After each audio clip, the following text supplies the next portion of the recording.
네, 오늘 하나님께서 우리에게 주신 생명의 말씀은 누가복음 11장 1절에서 13절까지입니다.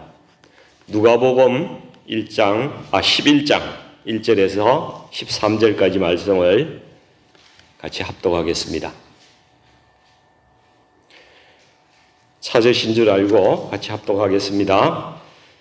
예수께서 한 곳에서 기도하시고 마치심에 제자 중 하나가 여짜오되 주여, 요한이 자기 제자들에게 기도를 가르치신 것과 같이 우리에게도 가르쳐 주옵소서. 예수께서 이르시되 너희는 기도할 때에 이렇게 하라.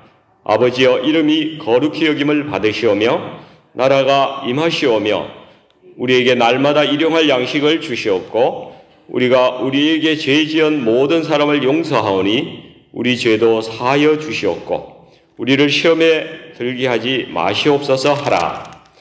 또 이르시되 너희 중에 누가 벗이 있는데 밤중에 그에게 가서 말하기를 보시어 떡 세 덩이를 내게 구워달라. 내 벗이 여행 중에 내게 왔으나 내가 먹일 것이 없노라 하면 그가 안에서 대답하여 이르되 나를 괴롭게 하지 말라. 문이 이미 닫혔고 아이들이 나와 함께 침실에 누웠으니 일어나 내게 줄 수가 없노라 하겠느냐? 내가 너희에게 말하노니 비록 벗됨으로 인하여서는 일어나서 주지 아니할지라도 그 간청함을 인하여 일어나 그 요구대로 주리라. 내가 또 너희에게 이르노니 구하라. 그러면 너희에게 주실 것이요. 찾으라. 그러면 찾아낼 것이요. 문을 두드리라. 그러면 너희에게 열릴 것이니 구하는 이마다 받을 것이요. 찾는 이는 찾아낼 것이요. 두드리는 이에게는 열릴 것이니라. 너희 중에 아버지 된 자로서 누가 아들이 생선을 달라 하는데 생선 대신에 뱀을 주며 알을 달라 하는데 정갈을 주겠느냐? 너희가 악할지라도 좋은 것을 자식에게 줄 알거든 하물며 너희 하늘 아버지께서 구하는 자에게 성령을 주시지 않겠느냐 하시니라. 아멘. 네, 오늘 누가복음 11장 말씀으로 구하는 자에게 성령을 주시지 않겠느냐 하는 제목으로 말씀을 나누고자 합니다. 오늘 본문의 시작을 보시면은 예수님께서 기도하시는 모습이 처음에 등장합니다. 예수님께서는 사역을 하시는 내내 기도하셨습니다. 그것은 성령의 능력을 힘입어서 이 하나님의 나라를 이 땅에 가져오시기 위함이었죠. 오늘 제자 중에 한 사람이 주여, 요한이 자기 제자들에게 기도를 가르치신 것 같이 우리에게도 가르쳐 주옵소서. 이렇게 예수님께 기도를 어떻게 해야 되는지 이렇게 가르쳐 달라고 부탁을 하고 있습니다. 예수님은 오늘 본문에서 기도에 대해서 세 가지 방면으로 그 제자들에게 가르침을 주시는데요. 첫 번째는 이 주기도문을 통해서 우리가 기도할 내용에 대해서 가르치고 있습니다. 두 번째는 5절에서 8절까지 보시면은 기도하는 자세에 대해서 주님께서 또 가르치고 계시다는 말씀입니다. 그리고 세 번째, 마지막에는 기도에서 얻어야 할 우리의 최종 결실, 목표, 이것이 무엇인지에 대해서 9절에서 13절까지에 걸쳐서 말씀하고 계십니다. 이것을 한번 살펴보겠습니다. 먼저 주기도문입니다.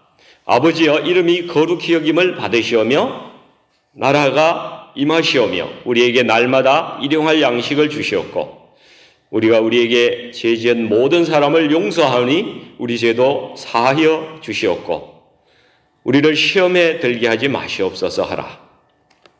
여러분, 주기도문을 통해서 주님께서 원하시는 기도의 내용, 그것을 두 가지만 한번 살펴보겠습니다. 그 첫 번째는 기도의 초점에 대한 것입니다.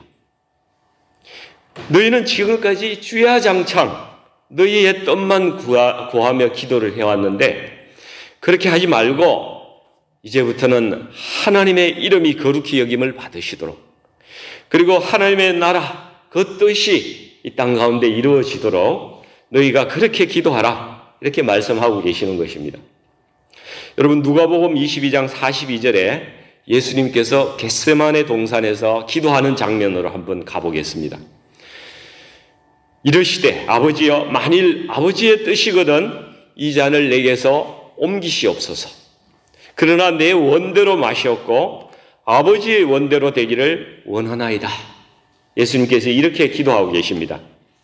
이 주님의 기도는 아버지 제가 원하는 것은 이 십자가를 면하는 것입니다. 그런데 이것이 아버지의 뜻이면 그렇게 해주시고 그것이 아버지의 뜻이 아니라면 저는 아버지의 뜻대로 되기를 원합니다. 이렇게 주님은 자기의 뜻을 내려놓는 그러한 기도를 하고 계십니다. 마찬가지로 우리도 평생 해야 할 기도의 내용은 나의 뜻을 버리고 포기하고 주님의 뜻을 따르고자 하는 그 기도를 우리가 드려야 한다는 것입니다. 그래서 기도의 초점은 내가 아니고 하나님이라는 것입니다. 내 뜻과 소원을 간구하는 것이 아니라 하나님의 뜻을 우리가 간구하는 것이 우리가 가져야 할 기도의 초점인 것입니다. 두 번째는 이제 너 혼자 잘 먹고 잘 살기 위해서 늘상 너희가 기도를 하고 있는데 그렇게 하지 말고 네가 공동체의 일원으로서 사랑과 책임과 지각을 가진 그러한 사람으로서 그런 의식을 가지고 공동체의 유익을 위해서 기도하라는 말씀을 하고 계십니다. 우리에게 날마다 일용할 양식을 주옵시고 우리가 우리에게 죄지은 모든 사람을 용서하오니 우리 죄도 사하여 주시옵고 우리를 시험에 들게 하지 마시옵소서 하라. 여러분 여기에 우리라는 말이 연속적으로 5번을 이야기를 하고 있습니다. 주님은 무엇보다도 우리가 공동체적인 그리스도인이 되기를 원하신다는 사실입니다.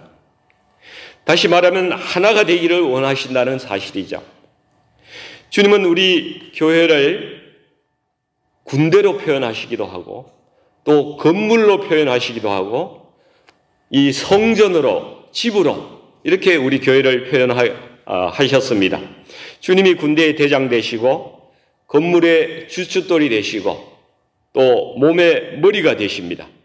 그래서 주님과 우리의 관계는 연합과 또 순종의 관계인 것입니다. 그리고 우리 지체들끼리는 한 몸이라는 것입니다. 성전을 지어져가는 하나의 돌과 기둥의 역할을 우리가 한다고 그렇게 말씀하고 있습니다. 그래서 사도행전의 초대교회는 서로 성도들이 재물도 함께 통용하고 마음을 같이 해서 성전에 모이기를 항상 힘쓰고 믿는 사람들이 하나가 되었다고 말씀하고 있습니다.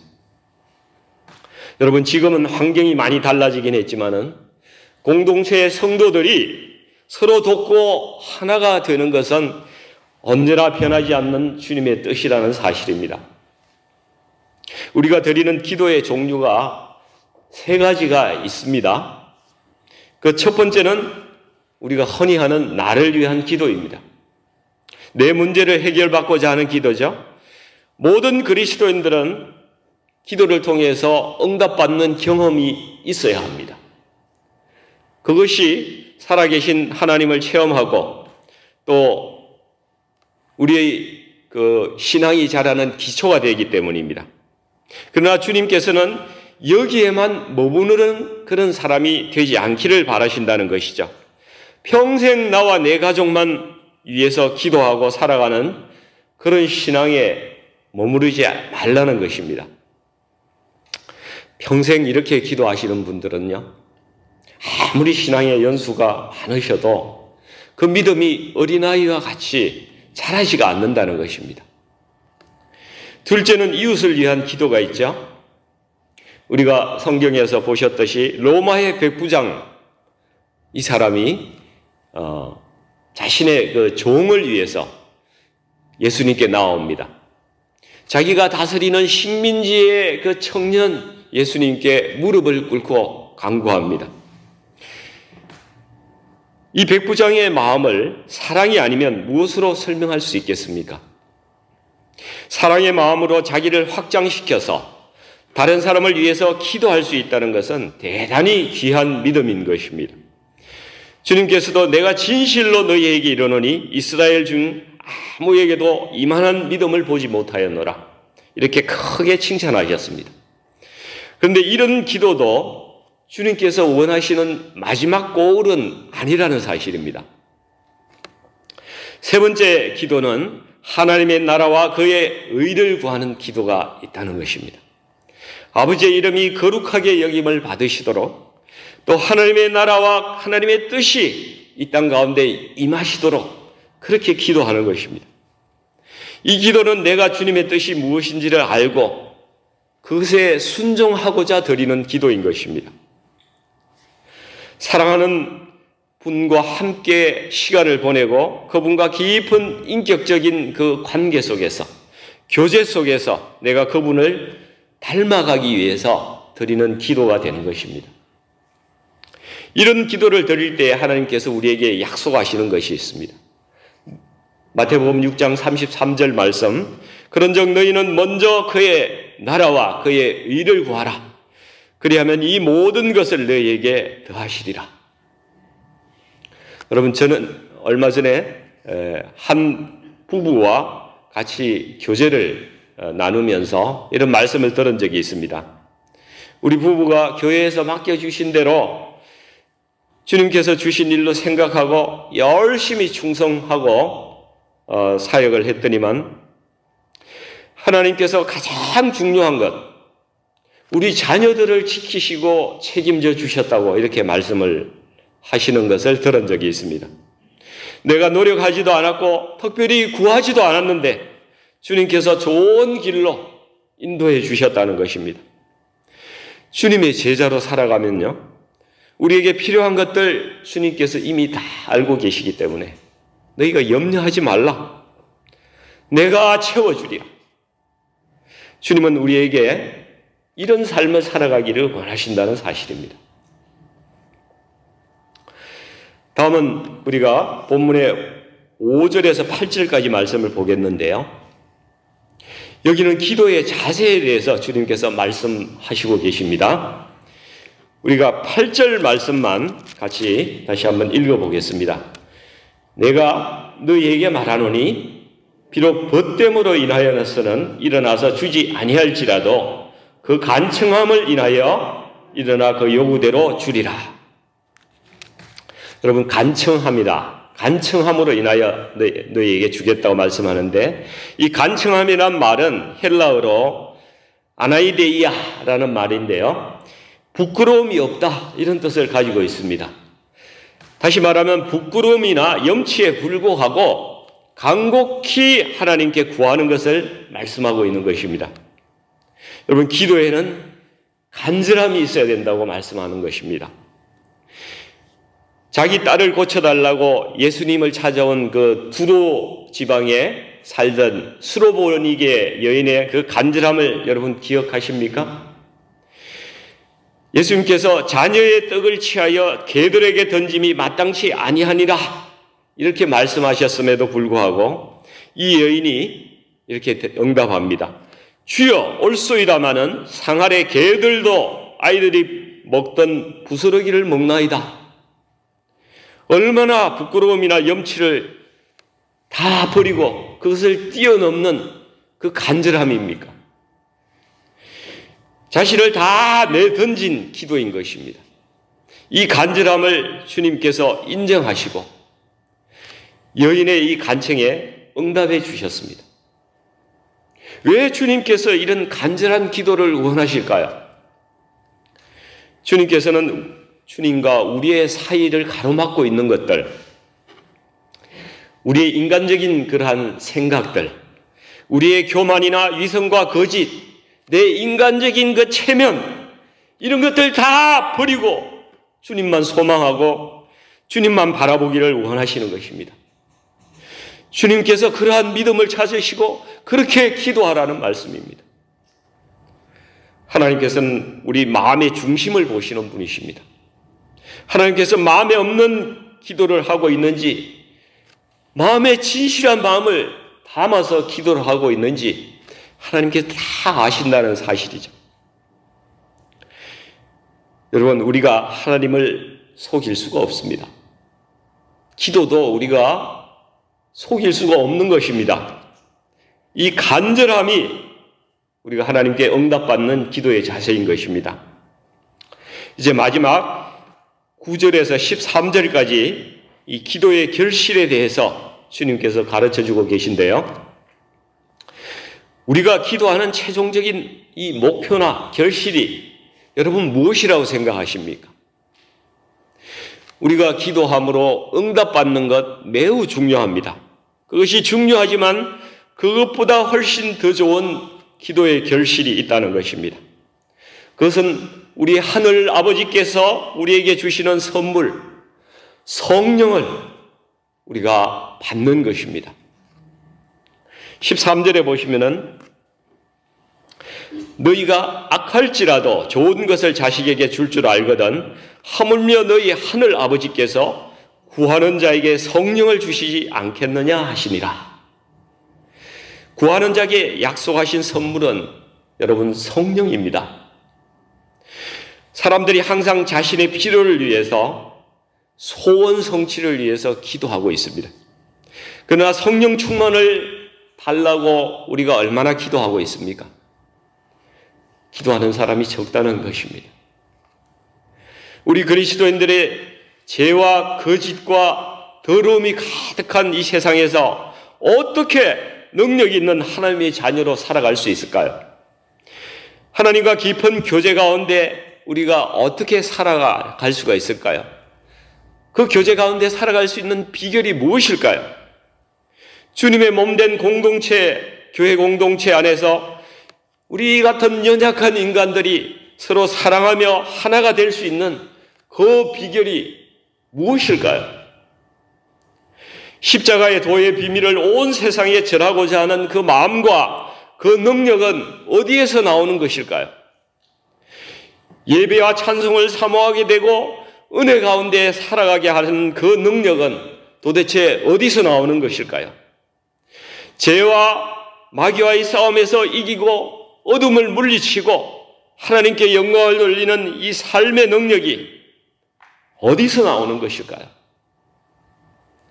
바로 그리스도인들이 성령 충만을 받을 때 이러한 능력이 우리에게 임하는 것입니다. 이 성령 충만을 위해서 주님께서 우리가 어떻게 기도하라고 말씀하고 계십니까? 9절, 10절 말씀을 같이 읽어보겠습니다. 내가 또 너희에게 이르노니 구하라 그리하면 너희에게 주실 것이요 찾으라 그리하면 찾아낼 것이요 문을 두드리라 그러면 너희에게 열릴 것이니 구하는 이마다 받을 것이요 찾는 이는 찾아낼 것이요 두드리는 이에게 열릴 것이니라. 성령 충만을 위해서 우리가 할 수 있는 유일한 방법은, 유일한 통로는 우리가 기도하는 것입니다. 성령 충만을 받는 다른 길이 없습니다. 사모하는 심령으로 간절히 구하고 찾고 두드리며 주님 앞에 엎드려서 간구하는 것입니다. 주님께서 말씀하셨습니다. 너희 하늘 아버지께서 구하는 자에게 성령을 주시지 않겠느냐. 여러분, 오늘 말씀을 정리하겠습니다. 첫 번째, 우리가 어떤 내용의 기도를 드려야 합니까? 하나님의 뜻에 나의 뜻을 굴복하고 순종하는 기도를 드려야 하는 것입니다. 그런데 지금까지 우리는 어떻게 기도해 왔습니까? 이렇게 기도했죠. 하나님, 제게 이런 어려움이 있습니다. 이것 이렇게 해결해 주시고 고쳐주시고 빨리 해결해 주시옵소서. 이렇게 항상 문제 해결식으로 일방통행적인 나의 요구를 잔뜩 늘어놓는 그런 기도를 했습니다. 그러면 이제는 우리의 기도가 어떻게 바뀌어야 하겠습니까? 하나님, 저에게 이런 어려움이 있습니다. 이 일이 무엇 때문에 일어난 것일까요? 하나님께서 이 일을 통해서 저에게 무엇을 말씀하시고 무엇을 깨닫게 하려고 하십니까? 하나님의 뜻을 제게 가르쳐 주십시오. 성령님, 제가 이 일을 통해서 회개할 일이 있다면 저로 하여금 깨닫게 하여 주시옵소서. 그리고 제가 삶에서 변해야 할 부분들을 말씀해 주십시오. 제가 순종하겠나이다.